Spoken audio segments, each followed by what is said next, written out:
मैंने इतिहास की सबसे बेकार एफ रैंक स्किल जगा ली थी। उसका नाम था रेनोवेट, जो 1 मीटर के दायरे में किसी भी निर्जीव चीज को उसकी ओरिजिनल हालत में वापस ला सकती थी। लेकिन असल में अगर किसी किताब पर रेनोवेट इस्तेमाल करो तो वह फिर भी किताब ही रहती है, और अगर किसी तौलिए पर करो तो वह फिर भी तौलिया ही रहेगा। इसी वजह से जॉम्बी अपोकलिप्स के तीसरे महीने में मेरी गर्लफ्रेंड आखिरी आधा पैकेट बिस्किट्स लेकर किसी दूसरे आदमी की कार में बैठकर चली गई, और एक बार भी पीछे मुड़कर नहीं देखा। जाने से पहले उसने मेरे पैरों के पास एक खाली इंस्टेंट नूडल्स का कप फेंक दिया, जैसे किसी कुत्ते को हड्डी फेंकते हैं, और बोली, चिरी, मुझसे नाराज मत होना, तुम्हारी स्किल बहुत ज्यादा बेकार है। तुम्हारे साथ रहूंगी तो देर सवेर मैं भूख से मर जाऊंगी। उसकी बात सुनकर मैं मायूस होकर उस खाली कप को घूरता रहा। तभी अचानक मेरे दिमाग में एक पागल सा ख्याल आया, रेनोवेट। और उसी पल एक तेज बफ बुर्गियों की खुशबू अचानक फैल गई। फटे हुए ढक्कन के नीचे नूडल्स बिल्कुल सही हालत में रखे हुए थे, और साथ में 3 सीजनिंग के सशे भी मौजूद थे। मैं पूरी तरह हैरान रह गया। असल में मेरी स्किल बेकार नहीं थी, बल्कि हम सब ने उसे गलत समझ लिया था। रेनोवेट का असली मतलब किसी चीज को 1 सेकंड पहले वाली हालत में लौटाना नहीं था, बल्कि उसकी असली शुरुआत, यानी जब वह बनाई गई थी उस ओरिजिनल अवस्था में वापस लाना था। एक खाली इंस्टेंट नूडल्स कप की ओरिजिनल हालत खाली नहीं, बल्कि सील्ड और पूरी तरह भरा हुआ कप होती है। उसी पल मेरा दिल सीने में जोर जोर से धड़कने लगा। डर की वजह से नहीं, बल्कि शुद्ध उत्साह की वजह से। मैंने चारों तरफ इस लूटी हुई सुपरमार्केट को देखा। शेल्फ पर हर तरह के फटे स्नैक पैकेट, खाली पानी की बोतलें और अलग अलग पैकिंग बिखरी हुई थी।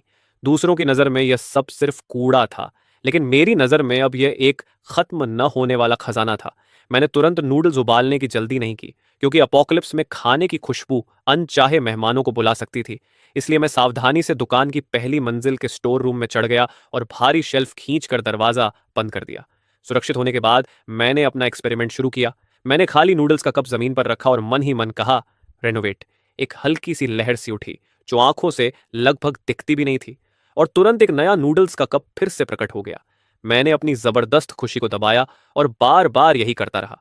10 मिनट बाद मेरे सामने नूडल्स के 60 कप का छोटा सा पहाड़ बन चुका था। मेरी स्किल का कूल डाउन सिर्फ 10 सेकंड था। इसका मतलब था कि मेरे लिए इंस्टेंट नूडल्स अब अनंत हो चुके थे। तभी मेरी नजर पास पड़ी एक खाली मिनरल वाटर की बोतल पर गई, रेनोवेट। और तुरंत 500 मिलीलीटर की साफ पानी से भरी बोतल सामने आ गई। फिर मैंने जमीन पर पड़ी फर्स्ट एड किट की खाली पैकिंग देखी, रिनोवेट, और एक बिल्कुल नई फर्स्ट एड किट मेरे हाथों में आ गई। मेरी सांसें तेज हो गईं। खाना, पानी और दवाइयां, अपोकलिप्स में सबसे कीमती संसाधन, अब मेरे लिए अनंत थे। लोरोयांट, क्या तुम नहीं कहती थी कि मेरी स्किल बेकार है? जरा इंतजार करो, एक दिन ऐसा आएगा जब तुम्हें घुटनों पर बैठकर मुझसे एक निवाले के लिए भीख मांगनी पड़ेगी। अगले 3 दिनों तक मैं इसी गोदाम में बंद रहा। कमरे में पड़े खाली पैकेट अब मेरे लिए कच्चा माल बन चुके थे। चिप्स, बिस्कुट्स, चॉकलेट, जो भी पेट भर सकता था, मैंने सबको रेनोवेट करके कई बड़े डिब्बों में भर दिया। तरह तरह के सोडा और मिनरल वाटर ने कमरे का आधा हिस्सा भर दिया, और सबसे महत्वपूर्ण बात यह थी कि मुझे दुकान में एक खाली गैस सिलेंडर और एक छोटा गैस स्टोव भी मिल गया, जिसे मैंने रेनोवेट कर लिया। अब मैं आखिरकार गर्म खाना खा सकता था। मैंने गोदाम की सारी खिड़कियां बंद की और एक बर्तन में पानी उबालने रखा। 3 सीजनिंग सशे खोले और सावधानी से नूडल्स डाले। जब वह परिचित खुशबू, जो मैंने इतने समय से महसूस नहीं की थी, मेरी नाक तक पहुंची तो मैं अपने आंसू रोक नहीं पाया, और वे बहने लगे। मैं रोते हुए लालच से नूडल्स खाता रहा। अपोकलिप्स शुरू होने के बाद यह मेरा सबसे तृप्त और शांत भोजन था। पेट भरने के बाद मेरा दिमाग फिर से सोचने लगा। यहां छिपे रहना कोई हल नहीं था, क्योंकि देर सवेर यह सुपरमार्केट जॉम्बीज के हमले में आ जाएगी या दूसरे सर्वाइवर्स इसे ढूंढ लेंगे। मुझे एक सुरक्षित बेस और कुछ हथियार चाहिए थे, क्योंकि अपोकलिप्स में सिर्फ खाना और पानी होना तुम्हें उस भेड़ जैसा बना देता है जो बलि के इंतजार में हो। मैंने जितनी भी सप्लाईज उठा सकता था उन्हें 2 बड़े हाइकिंग बैकपैक्स में भर लिया, और फिर दरवाजा थोड़ा सा खोलकर बाहर की दुनिया देखी। सड़क पर कई ज़ॉम्बीज इधर उधर भटक रहे थे। मैंने गहरी सांस ली और अपने हाथों में कस कर पकड़ा हुआ वह किचन नाइफ थाम लिया, जिसे मैंने इतना तेज कर लिया था कि वह रेजर ब्लेड जितना धारदार था। अब निकलने का समय था। सुपरमार्केट से बाहर निकलने की प्रक्रिया थोड़ी खतरनाक थी, लेकिन कोई बड़ी घटना नहीं हुई। मैंने दुकान के पीछे की जटिल गलियों का फायदा उठाकर ज्यादातर जॉम्बीज से पीछा छुड़ा लिया। अगर कभी कोई अकेला जॉम्बी सामने आ जाता तो मैं फ्रेशली रेनोवेट किया हुआ कोका कोला से भरा कैन पूरी ताकत से उसकी तरफ फेंक देता, और जब वह लड़खड़ाता तो किचन नाइफ से उसे खत्म कर देता। मेरा लक्ष्य शहर के पश्चिम में स्थित लैंगन रेजिडेंशियल कॉम्प्लेक्स था। यह शहर का मशहूर लग्जरी रेजिडेंशियल एरिया था, जहां पूरा सिक्योरिटी सिस्टम और ऊंची मोटी दीवारें थीं, इसलिए अपोकलिप्स के शुरुआती दौर में शायद यह कुछ समय तक टिक सकता था। और सबसे महत्वपूर्ण बात यह थी कि वहीं मेरे माता पिता का घर था। जब अपोकलिप्स शुरू हुआ तब मैं कॉलेज में था और उनसे मेरा संपर्क टूट गया था। उन्हें ढूंढना अब मेरी सबसे बड़ी ऑब्सेशन बन चुका था। लेकिन लंगन कॉम्प्लेक्स तक पहुंचने का रास्ता मेरी उम्मीद से कहीं ज्यादा कठिन निकला। शहर पूरी तरह ठप पड़ चुका था। छोड़ी हुई कारों ने हर मुख्य सड़क को बंद कर दिया था। रास्ते में मैंने अनगिनत इंसानी त्रासदियां और थोड़े से बचे खाने के लिए लोगों के बीच भयानक झगड़े देखे। उसी समय मुझे एहसास हुआ कि लोरियंट का मुझे धोखा देना शायद इस निर्दयी दुनिया की सबसे छोटी बात थी, क्योंकि यहां इंसानियत तो बहुत पहले ही टूट चुकी थी। तीसरे दिन की रात ढलते ढलते मैं आखिरकार लंगन कॉम्प्लेक्स के पास पहुंच गया। ऊंचा लोहे का गेट मजबूती से बंद था और दीवार के ऊपर कुछ लोगों की परछाइयां दिखाई दे रही थीं जो पहरा दे रहे थे। जाहिर है यह जगह अब बचे हुए लोगों का एक मजबूत किला बन चुकी थी। मैं थोड़ी दूरी पर छिपकर काफी देर तक सब कुछ देखता रहा। इस कॉम्प्लेक्स के अंदर जाने के लिए पहले जांच से गुजरना पड़ता था, इसलिए मैंने अपना बैकपैक फिर से व्यवस्थित किया और अपनी ज्यादातर राशन को एक अच्छी तरह छिपे हुए नाले के ढक्कन के अंदर छुपा दिया। अपने पास सिर्फ 2 पानी की बोतलें और एक पैकेट बिस्कुट रखा। फिर मैं मुख्य गेट की तरफ बढ़ा और खुद को एक साधारण शरणार्थी की तरह दिखाने लगा। तभी दीवार के ऊपर से एक आवाज गूंजी, अरे वहां कौन है? मैंने तुरंत दोनों हाथ ऊपर उठा दिए और सिर उठाकर अपना धूल से भरा चेहरा दिखाया और कहा, मैं यहां का निवासी हूं। मेरा नाम लिनफन है। मैं बिल्डिंग 17 में रहता हूं। ऊपर खड़ा आदमी कुछ पल चुप रहा, जैसे वह किसी टोकी वोकी के जरिए जानकारी की पुष्टि कर रहा हो। थोड़ी देर बाद लोहे का गेट थोड़ा सा खुला और एक आदमी बाहर आया। उसके चेहरे पर शक भरा भाव था और हाथ में स्टील की पाइप थी। उसने ठुड्डी उठाकर कहा, पहचान पत्र। मैंने अपनी जेब से पहले से तैयार किया हुआ पहचान पत्र निकाला और उसकी तरफ बढ़ा दिया। उसने जल्दी से उसे देखा और फिर मुझे सिर से पांव तक घूरते हुए पूछा, तुम अकेले हो? तुम्हारी राशन कहाँ है? यह सुनकर मैंने सिर झुका लिया और गले में हल्की घबराहट और डर मिलाकर कहा, रास्ते में सब लूट लिया गया। मेरे पास बस इतना ही थोड़ा सा खाना बचा है। आदमी ने भौहें सिकोड़ी। उसे यकीन नहीं हो रहा था, लेकिन मेरा दुबला शरीर और दयनीय हालत देखकर आखिर उसने अपनी सावधानी थोड़ी ढीली कर दी और बोला, अंदर जाओ, लेकिन याद रखना, रेजिडेंस के नियम मत भूलना। हर नए आने वाले को अपनी आधी राशन सामूहिक वितरण के लिए देनी पड़ती है। यह सुनकर मेरा दिल कस गया, लेकिन सौभाग्य से मैं पहले से तैयार था। मैंने आज्ञाकारी ढंग से सिर हिलाया और उसे एक पानी की बोतल और आधा पैकेट बिस्कुट दे दिया। आदमी ने उन्हें लेते समय मेरी तरफ तिरस्कार भरी नजर से देखा, लेकिन फिर हाथ हिलाकर मुझे अंदर जाने का इशारा कर दिया। जैसे ही मैं रेजिडेंस के अंदर दाखिल हुआ तो अंदर का दृश्य देखकर मेरे मुंह से राहत की सांस निकल गई। माहौल भले ही तनावपूर्ण था, लेकिन कम से कम यहाँ एक तरह का अनुशासन था।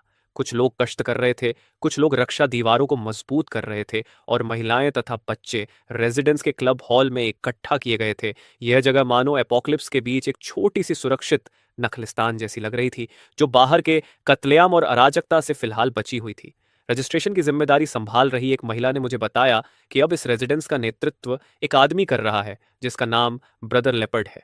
पहले वह यहाँ का मैनेजर था।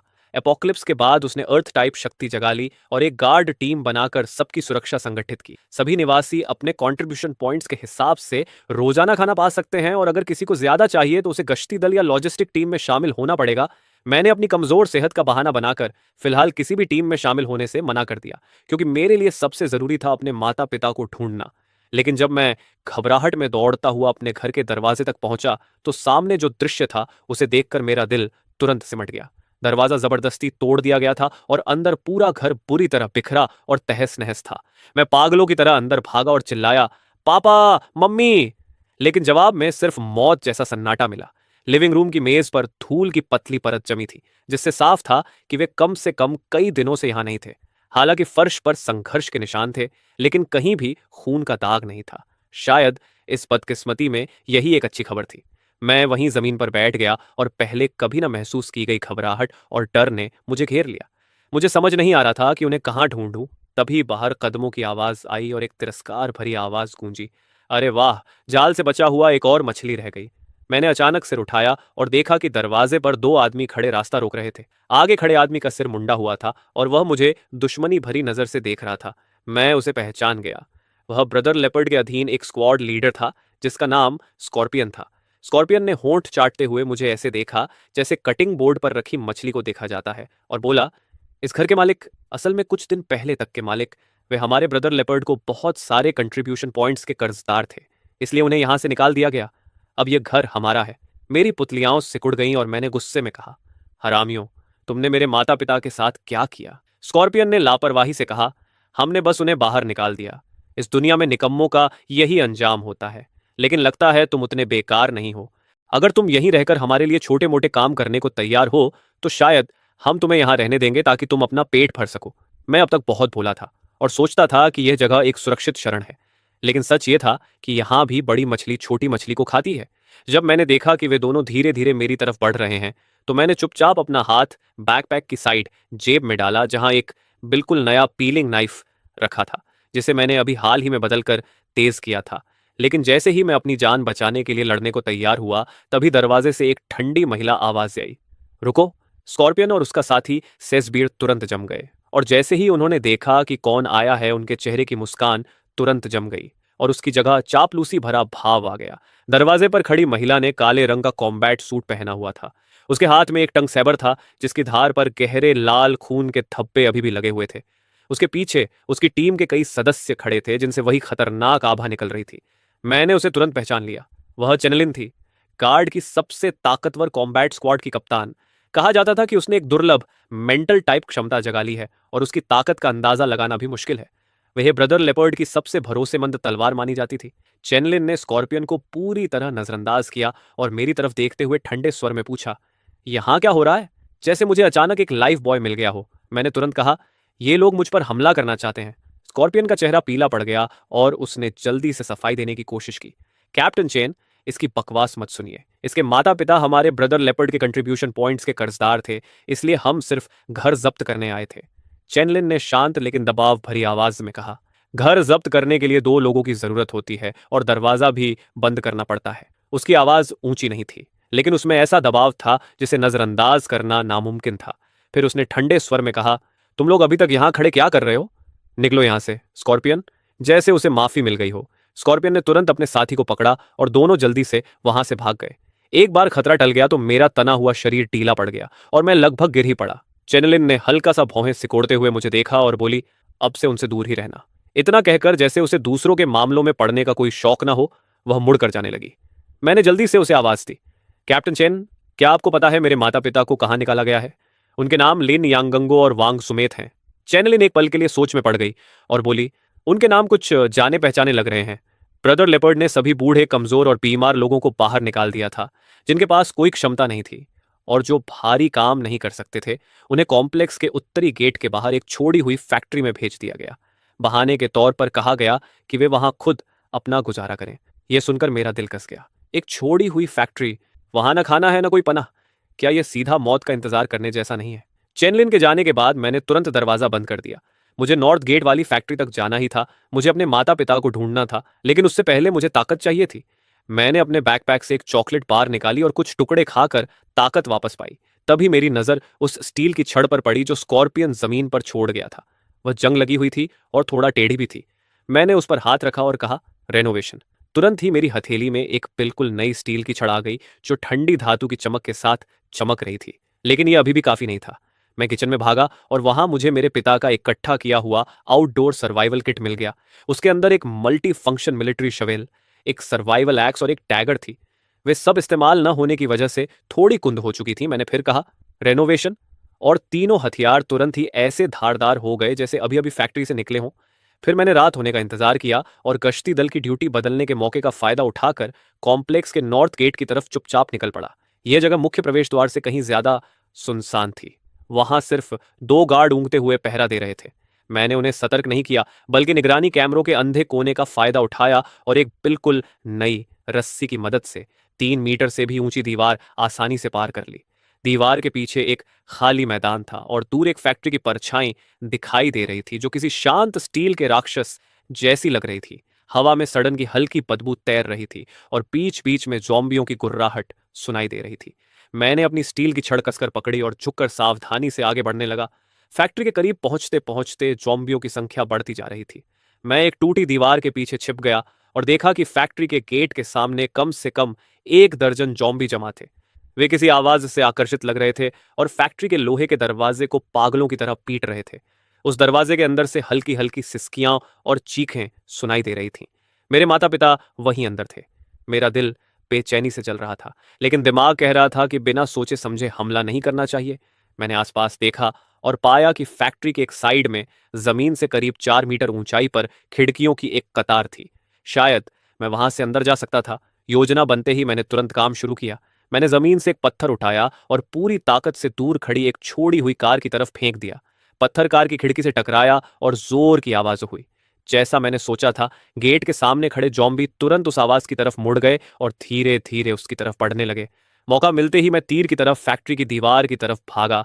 बैकपैक से रस्सी निकाली, उसके एक सिरे पर पिकैक्स बांधा और पूरी ताकत से ऊपर फेंक दिया।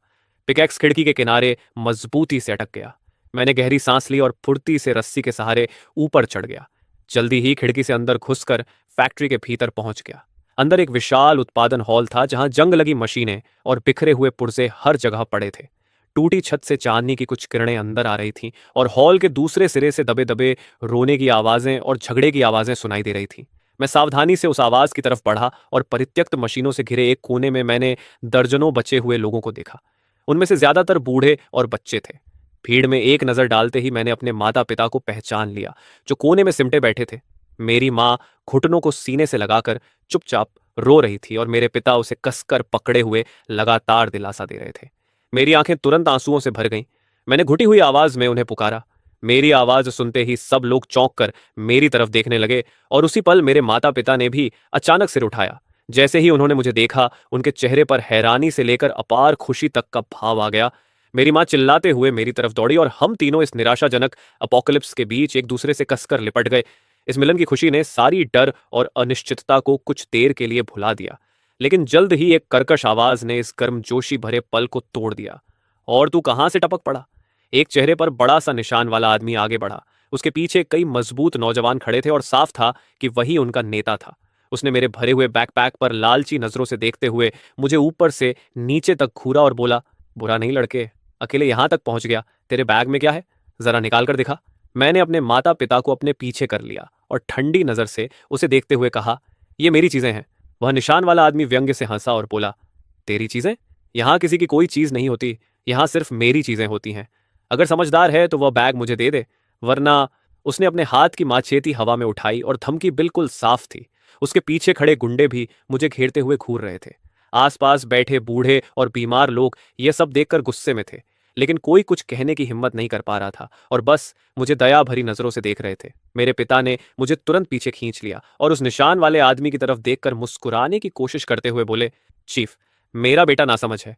उसके बैग में बस थोड़ा सा खाना है, हम सब आपको दे देंगे। उसे झगड़ा मत कीजिए, रात भी काफी हो चुकी है। लेकिन निशान वाला आदमी ठंडी हंसी हंसते हुए बोला, अब मुझे सिर्फ उसका बैग नहीं चाहिए, मुझे उसकी खाल भी चाहिए। और इतना कहते ही उसने हाथ बढ़ाकर मुझे पकड़ने की कोशिश की। मेरी आंखों में बर्फ जैसी ठंडी चमक उभरी और पीछे हटने की बजाय मैं आगे बढ़ गया। मेरे हाथ में पकड़ी स्टील की पाइप ने एक अजीब से कोण पर उसके कलाई पर जोरदार वार किया और साथ ही एक सूखी सी कड़क की आवाज आई। उस बलाफरा की कलाई तुरंत ही अस्वाभाविक तरीके से मुड़ गई। सब लोग हक्का बक्का रह गए। किसी को उम्मीद नहीं थी कि मेरे जैसा कमजोर दिखने वाला लड़का भी खुद का बचाव करने की हिम्मत करेगा। बलाफरा दर्द और गुस्से से मुंह बिगाड़े पसीने में भीगा हुआ चीखा, तूने मुझे मारने की हिम्मत की, इसे पकड़ो, पकड़ो इसे पैदा होने का पछतावा करा दूंगा।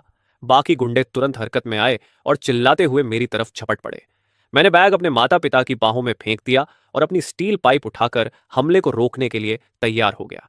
एक गुंडे ने मेरी तरफ लकड़ी का डंडा घुमाया। मैंने शरीर को हल्का सा झुकाकर उसे आसानी से बचा लिया और कलाई के एक तेज झटके के साथ मेरी स्टील पाइप का दूसरा सिरा सीधे उसके कमजोर हिस्से पर जा लगा। उसने दर्द से कराहते हुए एक दयनीय चीख मारी और सिकुड़कर जमीन पर गिर पड़ा। मैं कोई भी बेकार हरकत नहीं कर रहा था, हर वार सीधे जोड़ या कमजोर जगह पर पड़ रहा था। यह पूरी तरह आत्मरक्षा थी, लेकिन जिसने उन्हें सबसे ज्यादा डरा दिया वह थी मेरी अंतहीन सहन शक्ति, क्योंकि लगातार 2 लोगों को गिराने के बाद भी मैं बिल्कुल नहीं थका था। बाकी गुंडे डर गए और पीछे हट गए, अब आगे बढ़ने की हिम्मत नहीं कर रहे थे। बलाफरा अपनी टूटी कलाई पकड़कर मुझे घूर रहा था। उसके चेहरे पर हैरानी और गुस्सा दोनों थे। उसने दांत भींचकर पूछा, तू आखिर है कौन? क्या तू भी कोई म्यूटेंट है? मैंने कोई जवाब नहीं दिया, बस उसे ठंडी नजरों से घूरता रहा। पिछले कई महीनों के इस अपोकैलिप्स में जो दर्द और पाप मैंने झेले थे, वे उसी पल मेरे अंदर भड़कती हुई क्रोध की आग में बदल गए। मैंने ठंडे स्वर में कहा, दफा हो जाओ, नहीं तो मर जाओगे। मेरी निर्दयता ने सबको डरा दिया। बलाफरा की आंखें बार बार बदल रही थीं। उसे उम्मीद नहीं थी कि उसे इतना खतरनाक इंसान मिलेगा। लेकिन तभी जब हम सब एक बंद गली में फंसे थे, फैक्ट्री के लोहे के दरवाजे पर अचानक जोरदार धमाका हुआ, फिर दूसरा और तीसरा। ये देखते ही भीड़ तुरंत घबरा गई। बाहर ज़ॉम्बीज़ दरवाजा तोड़ने लगे हैं। क्या हो रहा है? अचानक ज़ॉम्बीज़ इतने उग्र क्यों हो गए? डर आग की तरफ फैल गया। बलाफ्रा ने मेरी तरफ ध्यान देना बंद कर दिया और अपने गुर्गों के साथ मिलकर शरीरों और फर्नीचर से उस डगमगाते लोहे के दरवाजे को कसकर रोकने लगा। लेकिन ज़ॉम्बीज़ बहुत ज्यादा थे और लोहे का दरवाजा लगातार हथौड़े की तरह पड़ती चोटों से बुरी तरह टेढ़ा हो गया। कुंडी चरमराने लगी, मानो किसी भी पल टूट जाएगी। निराशा का माहौल हर किसी के दिल पर छा गया। मेरे माता पिता भी डर से कांप रहे थे और मेरा हाथ कसकर पकड़े हुए थे। मैंने उस जंग लगे पुराने लोहे के दरवाजे को देखा और मेरे दिमाग में एक साहसी ख्याल आया। मैं सबकी हैरान नजरों के सामने अपनी स्टील पाइप लेकर दरवाजे की तरफ बढ़ा। तू क्या कर रहा है? मरना चाहता है क्या? दरवाजा रोक रहे एक गुंडे ने मुझ पर चिल्लाया, लेकिन मैंने उसे नजरअंदाज कर दिया। मैंने बस अपना हाथ उस ठंडे जंग लगे दरवाजे के पैनल पर रख दिया। सबकी अविश्वसनीय नजरों के सामने एक चमत्कार हुआ। ज़ॉम्बीज़ की मार से टेढ़ा मेढ़ा हो चुका दरवाजा धीरे धीरे अपनी पुरानी हालत में लौटने लगा, जैसे समय उल्टा चल रहा हो। वह फिर से सीधा और सपाट हो गया, यहां तक कि उसका मुड़ा हुआ फ्रेम भी सीधा हो गया। बस एक पल में सब कुछ बदल गया। सबके सामने एक चमकता हुआ मजबूत स्टील का दरवाजा खड़ा था और बाहर से ज़ॉम्बीज़ चाहे जितना हमला करते, वह चट्टान की तरह अडिग रहा। बस भारी भारी आवाजें आती रहीं। पूरे वर्कशॉप में सन्नाटा छा गया। सब लोग मुझे हैरानी से देख रहे थे। पलाफ्रा तो इतना स्तब्ध था कि अपनी टूटी कलाई का दर्द भी भूल गया। उसने मेरी तरफ उंगली दिखाते हुए हकलाकर कहा, तू तू तेरी म्यूटेशन चीजें रिपेयर कर सकती है। मुझे उसे समझाने की कोई इच्छा नहीं थी। मैंने हाथ हटा लिया और उसे ठंडी नजर से देखा। अपोक्लिप्स में ताकत ही सब कुछ होती है। मेरी पहले की क्रूरता और अभी अभी दिखी इस चमत्कारी ताकत ने पूरी तरह बलाफ्रा की मानसिक दीवार तोड़ दी। उसने मेरी तरफ देखा और उसकी आंखों में अब लालच नहीं बल्कि गहरा डर था। उसने झुककर कहा, सलाम बॉस, मैं अभी अंधा हो गया था। आप महान हैं, मेरी गलती माफ कर दीजिए। मैंने कुछ नहीं कहा, बस अपने माता पिता की तरफ चला गया। मेरी माँ ने मुझे जटिल भाव से देखा, जिसमें गर्व, चिंता और थोड़ा सा अजनबीपन भी था। मैंने उनका हाथ पकड़कर उन्हें भरोसा दिलाया, माँ डर मत, मैं यहाँ हूँ। फिर मैंने उस बड़े बैग से एक सेल्फ हीटिंग मील बॉक्स, एक सॉसेज और शुद्ध पानी की बोतल निकाली और कहा, पापा मामान पहले कुछ खा लो। खाने की खुशबू फैलते ही सबकी नजरें उधर टिक गईं। न जाने कब से भूखे बचे हुए लोग मेरे माता पिता के हाथों में पकड़े खाने को लालची निगाहों से देखते हुए जोर जोर से लार निकल रहे थे, और बलाफ्रा और उसके लोग तो और भी ज्यादा।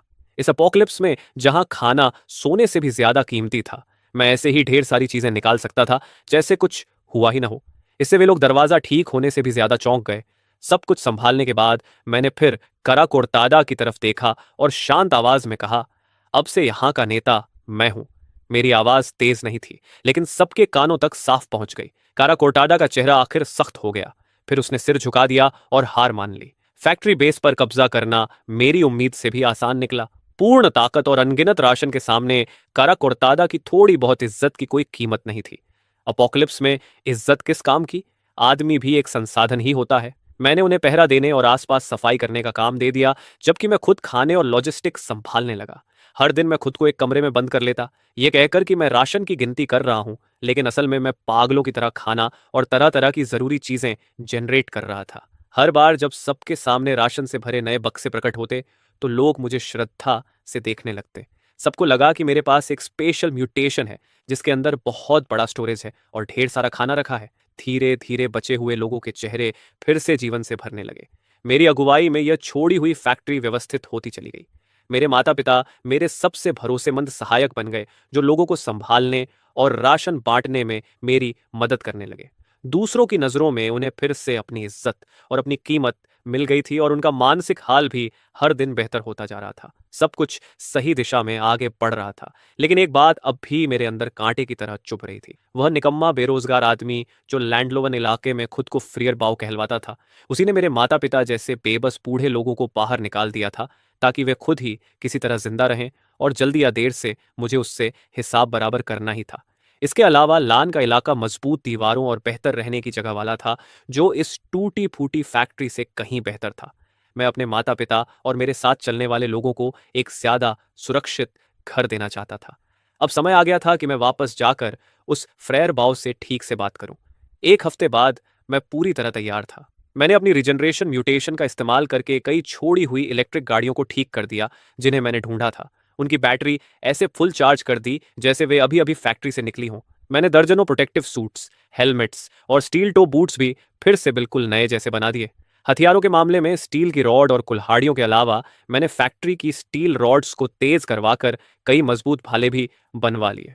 जहां तक बलाफ्रा और उसके खास आदमियों की बात थी, वे अब पूरी तरह मेरे वफादार बन चुके थे। मैंने उन्हें भरपूर खाना और गर्म कपड़े दिए थे, जो इस भयानक अपोकलिप्स में आसमान से गिरी नेमत जैसा था। मैंने सबसे ताकतवर और मजबूत 20 लोगों को चुना, जिनमें बलाफ्रा भी शामिल था। निकलने से पहले मैंने पूरी तरह सुसज्जित टीम को देखा और उन्हें प्रेरित करने के लिए बस एक सीधी बात कही।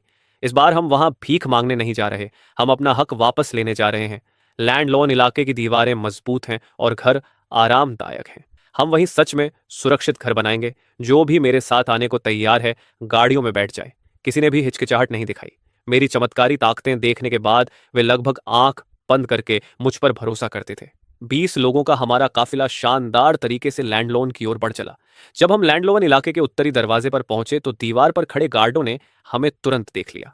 हमारी टीम को एक एलीट यूनिट की तरह सुसज्जित देखकर वे हैरान रह गए। ये बलाफरा तो निकाला गया था, ये वापस क्यों आ गया?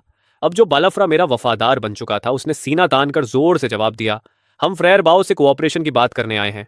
गार्ड ने उसकी बात सुनकर व्यंग्य से हंसी उड़ाई। कून ऑपरेशन? सिर्फ तुम लोग? मैं गाड़ी से उतरा, आगे बढ़ा और सामान्य स्वर में कहा, जाकर फ्रियर बाओ से कहो कि वह लड़का वापस आ गया है। गार्ड मुझे नहीं जानता था, लेकिन मुझे सबके बीच केंद्र में देखकर उसे समझ आ गया कि मैं कोई महत्वपूर्ण व्यक्ति हूं। उसने थोड़ी देर सोचा और फिर अपने वॉकी टॉकी से ऊपर खबर दे दी। जल्द ही उत्तरी गेट खुल गया और फ्रेयर बाओ लोगों के एक समूह के साथ बाहर आया। उनमें स्क्वाड चेनलिन की पूर्व कप्तान चेनलिन भी थी। फ्रेयर बाओ 40 के आसपास का मोटा आदमी था, जिसकी आंखों में चालाकी और घमंड साफ दिखता था। हमारी टीम को और खासकर हमारे नए उपकरण और ऊंचे मनोबल को देखकर उसकी आंखों में हैरानी और लालच की चमक उभरी। वह हंसते हुए बोला, मैं सोच रहा था ये कौन हो सकता है, तो निकला छोटा लिनफन। कई दिनों से नहीं मिले, बताओ जवान लिन, कहां से इतनी दौलत कमा लाए? मैंने शांत स्वर में कहा, फ्रेयर बाओ, सीधे लोग घुमा फिराकर बात नहीं करते।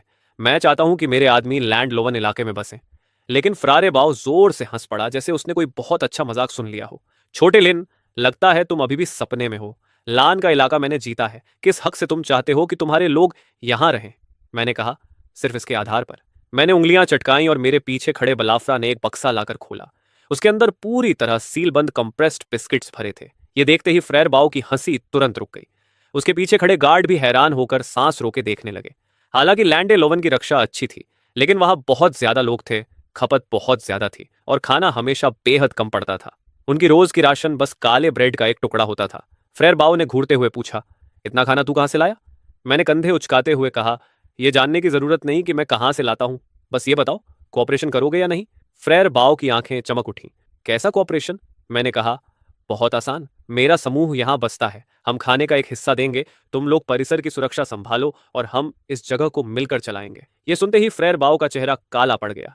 लड़के, तुम्हारी औकात से ज्यादा ख्वाहिशें हैं। मैं एक बेस का नेता हूं, मैं किसी अनजान लड़के के साथ बराबरी पर कैसे साझेदारी करूं? मैंने शांत स्वर में कहा, यही मेरी शर्त है। अगर तुम नहीं मानते तो हम जबरदस्ती अंदर आएंगे। फ्रेयर बाओ जोर से हंसा, जबरदस्ती? सिर्फ तुम्हारे 20 आदमी? उसी समय चेनलिन के पीछे खड़ी स्क्वाड आयरीन एक साथ एक कदम आगे बढ़ी और तुरंत एक खतरनाक ऑरा फैल गया। स्क्वाड आयरीन इस पूरे लैंग कॉम्प्लेक्स की एलीट ताकत थी। उसके हर सदस्य के पास विशेष शक्ति थी और सैकड़ों लड़ाइयों का अनुभव था।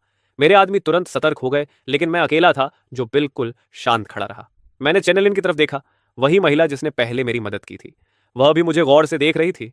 उसकी आंखों में विश्लेषण और हैरानी दोनों थे।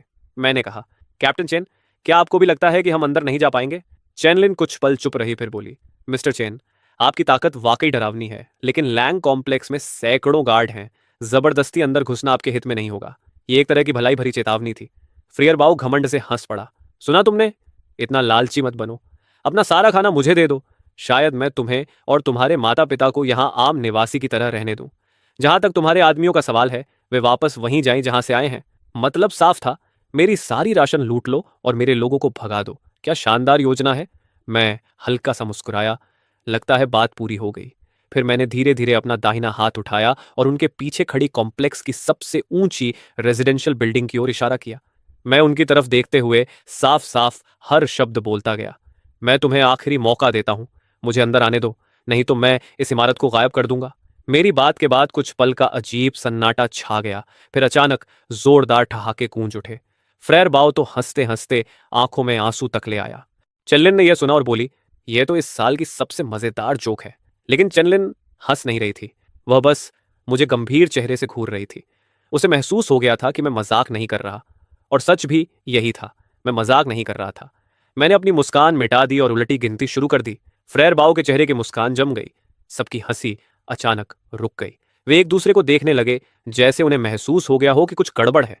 वह 30 मंजिला इमारत लंग कॉम्प्लेक्स का प्रतीक थी, उसकी पहचान थी, और वहीं ज्यादातर गार्ड्स के परिवार रहते थे। जब मेरी गिनती 1 पर पहुंची तो फ्रेयर बाओ आखिर चिल्लाया, ये ब्लफ कर रहा है, इसे पकड़ लो। लेकिन तब तक बहुत देर हो चुकी थी। जैसे ही मेरी गिनती खत्म हुई, मैंने अपनी एबिलिटी एक्टिवेट कर दी। इस बार मैंने अपने 1 मीटर के दायरे वाली चीजों को टारगेट नहीं किया, बल्कि बिना हिचकिचाए अपनी शक्ति की सीमा तक उसे फैला दिया। एक पल में मैंने 100 मीटर से ज्यादा दूर खड़ी उस विशाल इमारत को टारगेट किया और मन ही मन कहा, रिफ्रेश।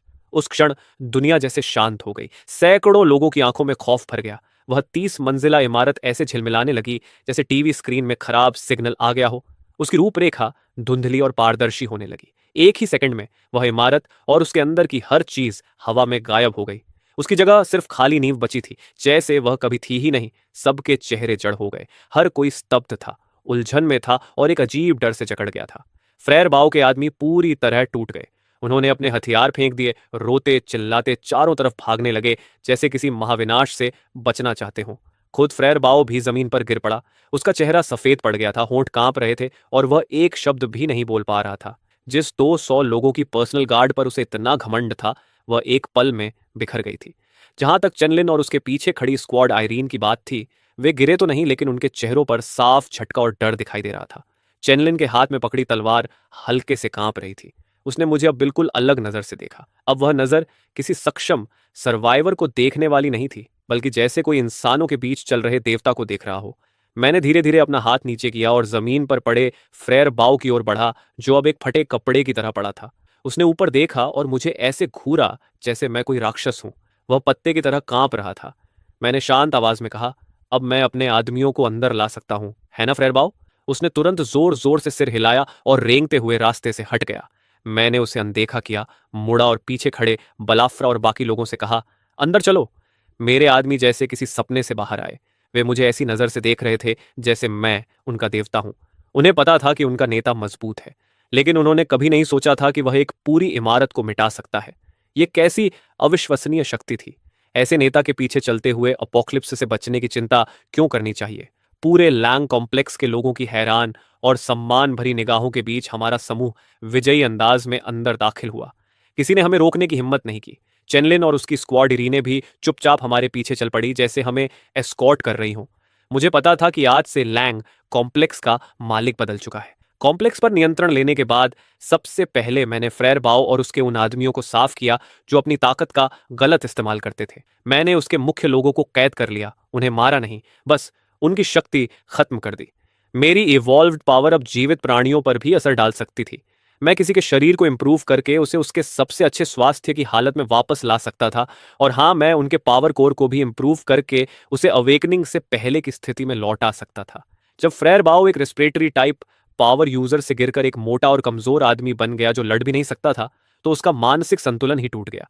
जहां तक चेनलिन और उसकी स्क्वाड आयरीन का सवाल था, मैंने उन्हें अपने साथ मिला लिया, क्योंकि वे असली योद्धा थे जिनमें अभी भी इंसानियत बाकी थी, और अपोक्लिप्स में ऐसी ताकत बहुत दुर्लभ थी। मैंने चेनलिन के सामने लड़ाई में टेढ़ी हो चुकी तलवार को इंप्रूव करके बिल्कुल नई बना दिया। फिर एक एक्सपायर होने वाली एंटीबायोटिक की डिब्बी को इंप्रूव करके बिल्कुल नई दवा में बदल दिया। चैनलिन ने यह सब देखा और आखिर समझ गई कि मेरी शक्ति न तो स्पेशल एबिलिटी है और न ही साधारण रिपेयर एबिलिटी, बल्कि लगभग एक ऐसी एब्सोल्यूट पावर है जिसे वह समझ नहीं सकती। वह काफी देर चुप रही और फिर आखिर उसने मेरे सामने सिर झुका दिया। आज से स्क्वाड आयरीन आपके आदेश मानेगी। स्क्वाड आयरीन को अपने अधीन करने के बाद मैंने सच में लैंग कॉम्प्लेक्स पर पूरा नियंत्रण हासिल कर लिया। मैंने नए नियम बनाए, चाहे किसी के पास पावर हो या नहीं, काम करेगा तभी खाना मिलेगा। मैंने अपनी अनंत सप्लाईज का इस्तेमाल करके जल्दी ही लोगों का दिल जीत लिया और कॉम्प्लेक्स के अंदर की सारी गड़बड़ियां साफ कर दी। मेरी अगुवाई में लैंग कॉम्प्लेक्स फिर से जी उठने लगा। मेरे माता पिता मुझे गर्व और खुशी से देखते थे। उन्होंने कभी मुझसे नहीं पूछा कि मेरी शक्ति असल में क्या है। उन्हें बस इतना पता था कि उनका बेटा अब बड़ा हो चुका है और सबका सहारा बन गया है। जब बेस पूरी तरह स्थिर हो गया तो मैंने एक और गहरी बात सोचना शुरू किया। मेरी शक्ति की असली सीमा क्या है? अगर मैं इंस्टेंट नूडल्स को इंप्रूव कर सकता हूं, अगर मैं एक पूरी इमारत को इंप्रूव कर सकता हूं, तो क्या मैं किसी जीवित इंसान को भी इंप्रूव कर सकता हूं? मैंने एक गार्ड को ढूंढा जिसे लड़ाई के दौरान जॉम्बी ने खरोंच दिया था और वह धीरे धीरे म्यूटेट हो रहा था। सबको यकीन था कि वह अब नहीं बचेगा। मैंने सबको कमरे से बाहर भेज दिया, दरवाजा बंद किया और अपना हाथ उसके माथे पर रखा। एक हल्की सफेद रोशनी उसके शरीर को ढकने लगी। उसकी दर्द भरी चीखें धीरे धीरे शांत हो गईं और उसकी म्यूटेशन मेरी आंखों के सामने गायब होने लगी। मैंने देखा कि उसके घाव मिट रहे हैं और मेरे दिल में एक जबरदस्त भावना उमड़ पड़ी। मैं सफल हो गया था। मैंने उसके शरीर को इन्फेक्शन से पहले की हालत में लौटा दिया था। इसका मतलब था कि ज़ॉम्बी वायरस अब मेरे लिए कोई लाइलाज बीमारी नहीं रहा। इस खोज से मुझे एक इमारत को इंप्रूव करने से भी ज्यादा खुशी मिली। अगर मैं ज़ॉम्बी वायरस को ठीक कर सकता हूं, तो क्या इसका मतलब ये नहीं कि मैं और ज्यादा लोगों को बचा सकता हूं, या शायद अपोकलिप्स को ही खत्म कर सकता हूं? उसी पल मेरे दिल के अंदर एक बहुत बड़ा और भव्य प्लान चुपचाप आकार लेने लगा। लेकिन उससे पहले मुझे एक निजी हिसाब चुकाना था। मैंने चैनलिन को बुलाया और उससे पूछा कि क्या उसे हाल ही में किसी सर्वाइवर टीम की खबर मिली है जिसका नाम फ्यूगो ऑर्डियंटे है, यानी वह टीम जिसके नेता रानथरे चेनिया नाम का फायर मास्टर है और जिसमें मेरा एक्स बॉयफ्रेंड लुरुयांड भी है। चेनलिन ने एक नक्शा निकाला, शहर के पूर्वी हिस्से में बने एक बड़े सुपरमार्केट की तरफ इशारा किया और कहा कि जानकारी के मुताबिक उन्होंने उसी जगह को अपना ठिकाना बना लिया है। वह उस इलाके की सबसे ताकतवर शक्ति है और उनका लीडर वाकई हैरान करने वाला है। अपनी चरम स्थिति में एक अर्थ लेवल फायर मास्टर। मेरी आंखों में ठंडी चमक कौंध गई। मैंने शांत स्वर में कहा, कल हम अपने इन पड़ोसियों से मिलने चलेंगे। अगले दिन मैं केवल चेनलिन और उसकी स्क्वाड आयरीन को साथ लेकर निकला। हम उस आर्मर्ड ऑनिटेरन व्हीकल में बैठे जिसे मैंने खुद इम्प्रूव किया था और सीधे उस बड़े सुपरमार्केट की तरफ चल पड़े। वह सुपरमार्केट अब एक मजबूत किले में बदल चुका था। उसकी दीवारों पर हथियारबंद गार्ड्स तैनात थे। हमारे पहुंचते ही अलार्म बज उठा। ऊपर से आवाज आई, कौन है वहां, अपनी पहचान बताओ। चेनलिन ने सिर बाहर निकालकर चिल्लाकर कहा, यह लिन फैन है, लैंग बेस से तुम्हारे लीडर श्यांगयांग से मिलने आया है। दीवार पर खड़े लोगों ने मेरा नाम शायद पहले कभी नहीं सुना था, लेकिन लैंग बेस की रेप्यूटेशन वे जानते थे।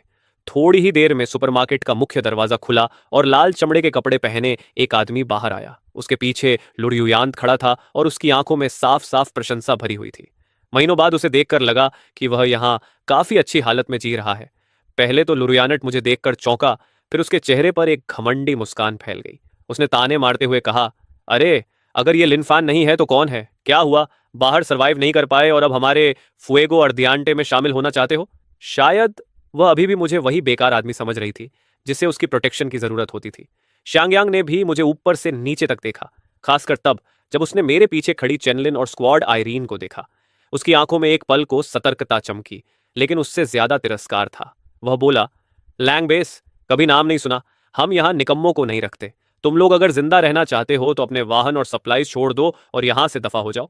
उसकी आंखों में बेहिसाब घमंड था, क्योंकि अपनी अर्थ रैंक फायर कंट्रोल एबिलिटी के कारण उसे किसी से डर नहीं था। लुरुयान भी दूसरे की ताकत का फायदा उठाकर घमंड में बोली, सुना ना लिन फैन, पुराने दिनों की खातिर कह रही हूं, जिद मत करो। अब तो तुम चेनियन के जूते पॉलिश करने के भी लायक नहीं रहे। मैंने उसकी उस छोटी चालाक मुस्कान को देखा जो अपने हालात पर खुश थी और अचानक हंस पड़ा। मैंने कहा, लुरुयानट, तुम्हें वह खाली इंस्टेंट नूडल्स का कप याद है जो तुमने मेरे चेहरे पर फेंका था? वह एकदम चौंक गई, समझ ही नहीं पाई कि मैं अचानक उस बात का जिक्र क्यों कर रहा हूं। उसने झुंझलाकर कहा, क्या, कौन सा नूडल्स कप? मुझे कुछ याद नहीं, जल्दी निकलो यहां से, तुम्हें देखना भी परेशान करता है। मेरी मुस्कान गायब हो गई और मेरी नजरें बर्फ जैसी ठंडी हो गईं। मैंने धीमे स्वर में कहा, तुम्हें याद ना हो, लेकिन मुझे सब साफ साफ याद है और आज मैं तुम्हें वही खिलाने आया हूं। लुरुयानट को यह किसी मजाक जैसा लगा। वह उंगली दिखाकर जोर से हंस पड़ी। लिन फैन, तुम सच में पागल हो गए हो? मुझे नूडल्स का कब खिलाओगे और क्या करोगे? श्यांगयांग ने भी हाथ बांधकर ठंडी हंसी के साथ कहा, बड़े घमंडी बन रहे हो लड़के। लगता है अगर तुम्हें अच्छी तरह सबक ना सिखाया तो तुम्हें मौत का मतलब ही नहीं पता चलेगा। उसके शब्द खत्म होते ही उसकी हथेली में आग का एक चमकता हुआ गोला बन गया, जिसकी गर्मी दूर से ही महसूस हो रही थी। स्क्वाड आयरीन तुरंत डिफेंसिव पोजीशन में आ गई, लेकिन चेनलिन और मैं वहीं शांत खड़े रहे। मैंने उसकी हथेली में जलती आग को देखा और सिर हिलाकर कहा, बस इतनी ही ताकत है तुम्हारी? कितनी दयनीय। इतना कहकर मैंने हाथ उठाया। अगले ही पल चेनियन की हथेली में जलती आग ऐसे बुझ गई जैसे हवा ने मोमबत्ती बुझा दी हो। शेणयांग के चेहरे की घमंडी मुस्कान तुरंत जम गई। उसने अविश्वास से अपनी खाली हथेली को देखा। वह हक्का बक्का होकर चिल्लाया, यह क्या हुआ? मेरी आग कहाँ गई? उसने फिर से अपनी शक्ति इकट्ठा करने की कोशिश की, लेकिन चाहे जितनी कोशिश करे एक छोटी सी चिंगारी भी पैदा नहीं कर पाया। जिस अर्थ रैंक फायर कंट्रोल एबिलिटी पर उसे इतना गर्व था, वह गायब हो चुकी थी। वह डर से उंगली दिखाकर चिल्लाया, तुमने मेरे साथ क्या किया चेनिया? मैंने कोई जवाब नहीं दिया। मैं बस मुड़ा और डर से जमी हुई लुरुयानट को देखा। मैंने ठंडे स्वर में कहा, अब समझ में आया कि मैं किस चीज पर भरोसा करके यहां आया हूं। उसके होंठ कांप रहे थे, चेहरे से सारा रंग उड़ चुका था। उसे समझ नहीं आया था कि अभी क्या हुआ, लेकिन उसने अपनी आंखों से देखा था कि श्यांगयांग की भयानक आग की शक्ति मेरे सामने बिना आवाज के गायब हो गई। डर के कारण वह एक पूरा वाक्य भी नहीं बोल पा रही थी। चेनलिन ने उसे पकड़कर मेरे सामने फेंक दिया। वह जमीन पर घुटनों के बल गिर पड़ी और रोते रोते उसकी नाक बह रही थी और वह दया की भीख मांगने लगी। मैंने उसकी दयनीय हालत को बिना किसी भाव के देखा और अपनी जेब से एक चीज निकाली। वह था braced beef flavour instant noodles का वही कुचला हुआ खाली पैकेट जो उसने कभी मेरे ऊपर फेंका था और जिसे मैं अब तक संभाल कर रखे हुए था। मेरी हथेली में वह खाली पैकेट तुरंत बदलकर एक बिल्कुल नई इंस्टेंट नूडल्स की डिब्बी बन गया। मैंने पैकेट फाड़ा, अंदर की नूडल्स की टिकिया और मसाले के सारे सचेट्स बाहर निकाल दिए और केवल खाली कार्डबोर्ड कप बचाकर लुरुयंट के सामने रख दिया। जमीन पर पड़े उस खाली कार्डबोर्ड कप को देखकर उसका चेहरा किसी लाश से भी ज्यादा भयानक हो गया। उसे पता चल गया कि मैं मजाक नहीं कर रहा। वह कांपते हाथों से वह कार्डबोर्ड कप उठाने लगी। सबकी नजरों के सामने उसे मजबूर होकर उसे खाना पड़ा, आंसू और बहती नाक के साथ। यह दृश्य देखकर श्यांगयांग को आखिर समझ आया कि उसने किस तरह के डरावने इंसान को नाराज कर दिया है। उसके पैर कांप गए और वह भी घुटनों के बल गिर पड़ा। मैंने उसकी तरफ देखा तक नहीं, बस चुपचाप लुरुयांड को देखता रहा जब तक उसने वह कार्डबोर्ड कप और उसका पैकेट दोनों निगल नहीं लिया। फुएगो आर्दियांटे बेस का पतन मेरी उम्मीद से कहीं ज्यादा आसान साबित हुआ। उनका लीडर अपनी विशेष शक्ति खो चुका था और मेरे तरीकों से सब इतने डर गए थे कि उन्होंने लगभग बिना किसी विरोध के आत्मसमर्पण कर दिया। मैंने दोनों बेसेस को मिला दिया और लैंडलो वॉर्नन बेस शहर के पूर्वी हिस्से की सबसे शक्तिशाली सर्वाइवर फैक्शन बन गई। लुरुयंट से जुड़े अपने दिल के पुराने दर्द को शांत करने के बाद मैंने पूरी ताकत बेस को विकसित करने और स्पेशल एबिलिटीज का अध्ययन करने में लगा दी। मेरी उस शक्ति की खबर, जो ज़ॉम्बी वायरस को ठीक कर सकती थी, चाहे इन्फेक्शन शुरू हो चुका हो, एक दिन पूरे दुनिया को हिलाकर रख देने वाली थी। उससे पहले कि मेरे पास खुद को सुरक्षित रखने की पूरी ताकत होती, मुझे यह राज छुपाकर रखना था। मैंने एक गुप्त मेडिकल लैब बनाई जिसका नेतृत्व मेरे माता पिता कर रहे थे, जो उन संक्रमित लोगों का इलाज करते थे जिन्हें अभी भी बचाया जा सकता था। जिसको मैं ठीक करता, वह मेरे प्रति बेहद कृतज्ञ हो जाता और इस तरह वे मेरे सबसे वफादार समर्थक बनते चले गए। मेरी ताकत और मेरा गुट बर्फ के गोले की तरह लगातार बढ़ता गया। इसी दौरान मेरी मुलाकात दूसरी सर्वाइवर फैक्शनों से भी हुई। जो दोस्त थे उन्हें मैंने खाना और मदद दी, और जो दुश्मन थे उन पर मैंने जरा भी रहम नहीं किया। धीरे धीरे इन वन का नाम एक किंवदंती बन गया। कुछ लोग कहते थे कि मैं दुनिया को बचाने वाला देवता हूं, तो कुछ कहते थे कि मैं दुनिया को नष्ट करने वाला दानव हूं। लेकिन चाहे वे कुछ भी कहते, एक सच्चाई से कोई इनकार नहीं कर सकता था। मैं इस पोस्ट एपोकैलिप्टिक दुनिया के शिखर पर पहुंच चुका था। प्रलय के 5वें साल तक लोवन की बेस फैलकर एक विशाल शहर बन चुकी थी, जिसमें 1 लाख लोग रहते थे। हमारे पास बेहतरीन रक्षा प्रणाली थी, आत्मनिर्भर खेती थी और एक ऐसा समाज था जहां व्यवस्था फिर से स्थापित हो चुकी थी। यहाँ लोगों के चेहरों पर मुस्कान वापस लौट आई थी, और मैं इस शहर का निर्माता और रक्षक देवता होने के बावजूद बहुत कम सार्वजनिक रूप से दिखाई देता था। ज्यादातर समय मैं शहर के केंद्र में सबसे ऊंची मीनार पर खड़ा होकर उस शहर को देखता रहता जिसे मैंने अपने हाथों से बनाया था। मेरी विशेष शक्ति भी अब बहुत आगे बढ़ चुकी थी। अब मुझे किसी चीज को पुनर्स्थापित करने के लिए उसे छूने की भी जरूरत नहीं थी। बस मेरी दृष्टि के क्षेत्र में आना काफी था। मैं बंजर जमीन को फिर से उपजाऊ बना सकता था, दूषित पानी को शुद्ध कर सकता था। मेरा सामर्थ्य धीरे धीरे एक सच्चे देवता जैसा होता जा रहा था। शेनलिंग, जो अब सिटी ऑफ होप की मुख्य कमांडर बन चुकी थी, मेरे पीछे खड़ी होकर मुझे रिपोर्ट दे रही थी। सिटी लॉर्ड, पश्चिम की तरफ जॉम्बियों की भीड़ तेजी से करीब आ रही है और उनका नेता एक एस क्लास म्यूटेंट जॉम्बी है जिसकी बुद्धि हमने पहले कभी नहीं देखी। एस क्लास जॉम्बी इस प्रलय की सबसे खतरनाक श्रेणी थे, जिनके पास पूरी एक शहर को मिटा देने की शक्ति होती थी। यह सुनकर मेरी नजर दूर तक गई और मैंने जॉम्बियों की उस काली लहर को देखा जो सब कुछ कुचलती चली आ रही थी। उस लहर के बीचों बीच सफेद हड्डियों के सिंहासन पर बैठा एक ज़ॉम्बी था, जैसे कोई सम्राट हो। उसने भी मानो मेरी नजर महसूस कर ली और उसकी लाल आंखें हवा में मेरी आंखों से टकराईं। एक भयानक मानसिक दबाव हजारों मील पार करता हुआ मुझ पर आ गिरा। शेनलिंग के मुंह से एक कराह निकल गई और उसका चेहरा तुरंत पीला पड़ गया, लेकिन मैंने बस हाथ हिलाया और वह दबाव तुरंत खत्म हो गया। मैंने पूछा, क्या सब तैयार है? शेनलिंग ने गहरी सांस ली और दृढ़ नजर से बोली, सिटी ऑफ होप आपके साथ जिएगी और आपके साथ मरेगी। मैं मुस्कुराया और सिर हिलाया। नहीं, हम नहीं मरेंगे। फिर मैं उसकी तरफ मुड़ा और इस शहर के हर निवासी को देखा। अब समय आ गया है कि इस प्रलय का अंत हो। मैं अकेला शहर से बाहर निकला और उस दीवार पर जा खड़ा हुआ जो ज़ॉम्बियों की उस अंतहीन भीड़ का सामना कर रही थी, जो मानो आकाश और धरती को निगल जाना चाहती थी। शहर के 1 लाख लोग विशाल स्क्रीन के जरिए मुझे देख रहे थे। वे तनाव में थे, डरे हुए थे, लेकिन सबसे बढ़कर उनमें विश्वास था। एस क्लास ज़ॉम्बी की दहाड़ इतनी भयावह थी कि वह इंसानी आत्मा को भी तोड़ सकती थी। उसने पूरी ज़ॉम्बी सेना को पूर्ण आक्रमण का आदेश दे दिया। मैंने धीरे धीरे अपने हाथ उठाए, जैसे पूरे संसार को थाम लेना चाहता हूं। सभी को लगा कि मैं कोई विनाशकारी हमला करने वाला हूं जो दुनिया को तबाह कर देगा, लेकिन वे गलत थे। मेरे चेहरे पर हत्या की कोई मंशा नहीं थी, सिर्फ करुणा की चमक थी। मेरी विशेष शक्ति विनाश के लिए नहीं, पुनर्जन्म के लिए थी। मैंने आंखें बंद की और बिना किसी रोक टोक के अपनी सारी शक्ति मुक्त कर दी। वह किसी एक जॉम्बी या किसी एक जगह को निशाना नहीं बना रही थी, बल्कि इस पूरे संसार को जो घावों और बीमारी से सड़ चुका था। उसी क्षण समय जैसे थम गया। एक विशाल और कोमल प्रकाश, जिसका वर्णन शब्दों में नहीं किया जा सकता, मेरे शरीर से निकलकर पूरी दुनिया में फैल गया। जहां जहां वह रोशनी पहुंची, वहां उग्र ज़ॉम्बी अचानक रुक गए। उनके सड़ते हुए शरीर ठीक होने लगे और उनकी धुंधली आंखों में फिर से स्पष्टता लौट आई। उनकी आंखों की हिंसा और खून की प्यास की जगह अब भ्रम और मानवता ने ले ली। वह प्रकाश जमीन पर भी फैल गया और सूखी धरती से फिर से हरी घास उगने लगी। काले भयावह बादल छोट गए और एक साफ नीला आसमान दिखाई देने लगा, जैसा बहुत समय से किसी ने नहीं देखा था। सफेद हड्डियों के सिंहासन पर बैठा एस क्लास जॉम्बी भयभीत होकर अपने बदलते शरीर को देख रहा था। उसने विरोध करने की कोशिश की, लेकिन वह उस शक्ति को रोक नहीं सका जो दुनिया के मूल नियमों से निकली थी। अंत में वह भी फिर से इंसान बन गया और अपनी ही हथेलियों को अविश्वास से देखने लगा। पूरी दुनिया का पुनर्जन्म हो चुका था। जो भी लोग वायरस से संक्रमित थे, वे सब सामान्य हो गए। प्रलय से तबाह हो चुकी सारी धरती फिर से जीवन से भर गई। ऐसा लगा जैसे 5 साल तक चला वह दुस्वप्न सिर्फ एक भ्रम था। सिटी ऑफ होप पूरी तरह खामोश हो गई। हर कोई स्क्रीन के जरिए इस चमत्कार को अविश्वास से देख रहा था। पता नहीं कितना समय बीता, फिर अचानक एक व्यक्ति खुशी से रो पड़ा, फिर दूसरा, फिर तीसरा, और देखते देखते पूरी शहर में गूंजती हुई खुशियों की आवाज उठने लगी, जो नए जन्मे संसार में गूंजती चली गई। वे सब मेरा नाम पुकार रहे थे। मैं दीवार पर खड़ा ताजी हवा को महसूस कर रहा था। जब मैंने सिर घुमाया तो मैंने शेनलिंग को देखा, अपने माता पिता को देखा और अनगिनत खुश चेहरे देखे जो उम्मीद से भरे थे। मैं मुस्कुराया। मेरे सामने रखा इंस्टेंट नूडल्स का कटोरा अब अनंत बार भर सकता था।